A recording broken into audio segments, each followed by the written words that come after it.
Hey guys, SCL3618 here. Okay, tonight I'm going to be doing a review of my newest add-on to the collection. This is MTH HO EMD SD70M-2, Norfolk Southern number 2651 with Proto Sound 3.0.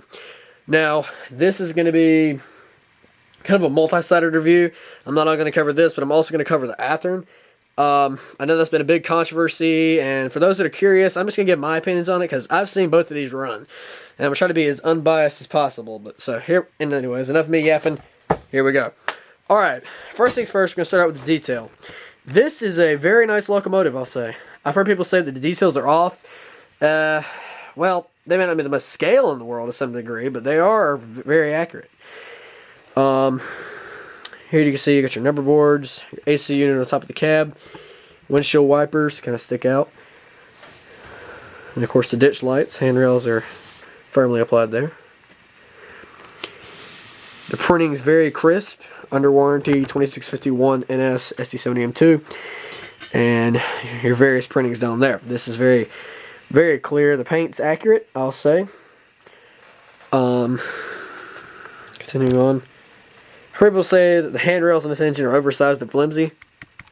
Pretty sturdy if you ask me. On Athearn, I know they're scale and all, but frankly, if this thing rolls over by any chance of my layout, I don't want it to bust the whole handrail set off. So, MTH wins in the handrail category to me. Okay, just continuing on. Here's the rear of the locomotive. Here you can see the rear ditch lights that do flash. One thing that MTH holds over Athearn. Rear proto coupler, positionable if you have to really mess with that much. MU cable, your air hoses, uncoupling lever. And there's the rear 2651 printed on the back very clearly. And while I'm at the back, I'm going to cover some of the details on the roof.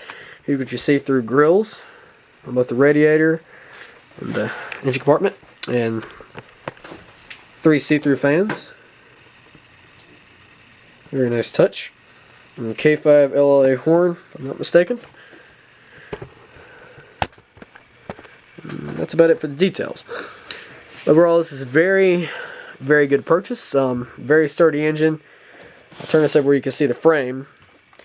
It's a die-cast metal frame, but this is all plastic. It's got dual speakers, which is a nice touch. Pretty simple drive mechanism there. Alright, and while I've got this thing off here, let's get it onto the track. Now, I would like to note that I'm going to be operating this on DC, so I cannot ring the bell nor blow the horn, though it might trigger on random. So, let me get the camera lowered and we'll fire this sucker up, providing my camera does not die in the process. Okay, starting voltage on this is MRC Tech 4200. Starting voltage is around 65, so you'll see the front ditch lights come on. Here we go.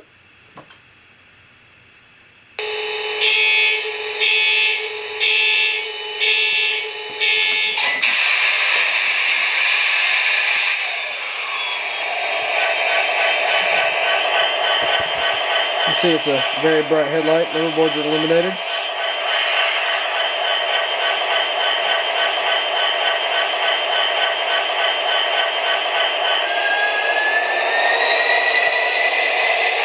Very impressive at slow speeds, I'll say.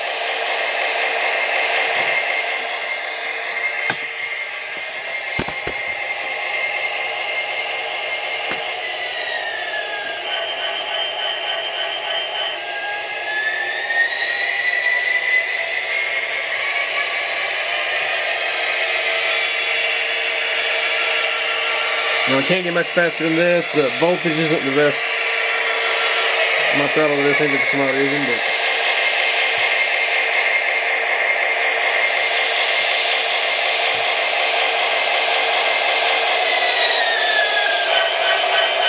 alright, it's a very reliable engine, I'll say. It's quiet, it's a good puller.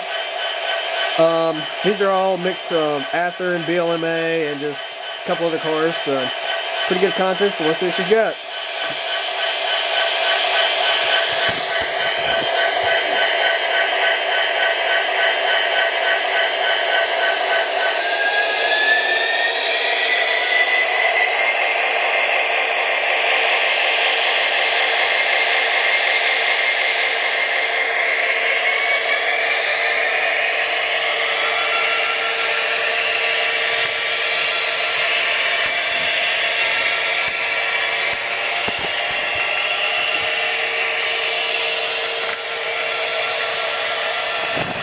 Right now it's on full throttle, so we won't be able to get too much speed out of it until it hits this downhill section.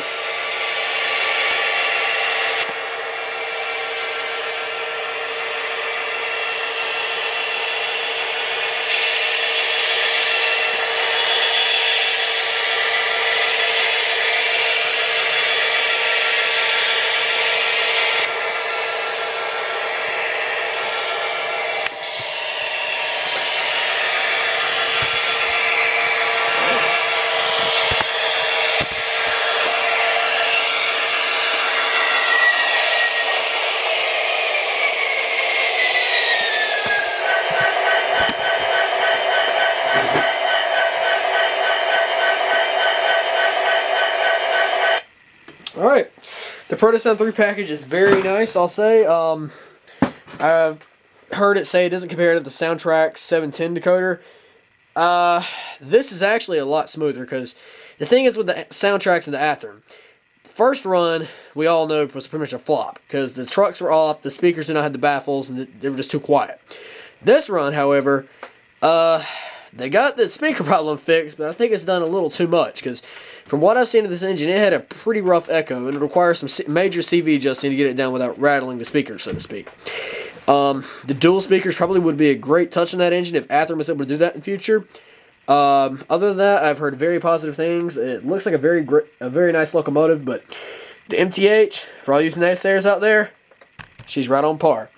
So for those of you who are interested in MTH, I recommend that you check them out. I mean, I know that a lot of their castings are probably, I mean, some of them are older castings from like BLI and such. That one's kind of easy to pick up on, but at least they're, I mean, frankly, it's better to see them on the market still than just wasting away like a lot of older products have, unfortunately. But either way, I'd probably rate this out of 10. I'd give this locomotive a 9.5. And I'm pretty sure when I get DCC or a sound control, it'll be right on up to a 10, because this is the best sounding horn out of the lot I've heard. Anyways, I thank y'all for watching. I hope y'all have a great evening, and this is SCL 3618 once again signing off.